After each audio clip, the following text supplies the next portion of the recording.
réunion à la primature entre la Troïka du groupe exécutif de coordination et le Premier ministre. Au centre de cette rencontre, l'appui des partenaires aux stratégies de développement du Mali, la redynamisation du dialogue entre le gouvernement et la Troïka et enfin les conséquences de la mise en œuvre des nouvelles procédures pour les ONG internationales. À la fin de la rencontre, le chef de file des PTF a fait l'économie de ces échanges. Il est au micro de Alucine Touré. Nous sommes dans le cadre du GEC, le groupe exécutif de coordination. Et moi, en tant qu'ambassadeur de Danemark, je suis le chef de file pour l'année 2023.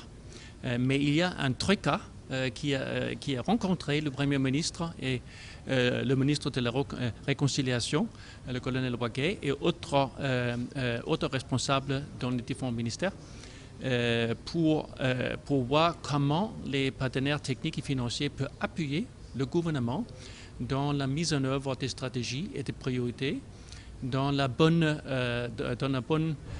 mise en œuvre de toutes les procédures de la transition pour une transition réussie. On a évoqué comme la volonté des partenaires de soutenir les processus d'élection dans les différents domaines.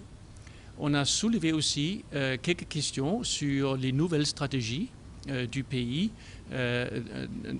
pour assurer que les Maliennes et les Maliens, la population malienne, aient les possibilités de s'insérer dans l'économie et survivre dans un contexte qui est assez difficile. Son Excellence, le Premier ministre, a accueilli très positivement les suggestions. Il a dit que c'est très important pour le gouvernement aussi de trouver les moyens de travailler avec les partenaires techniques et financiers.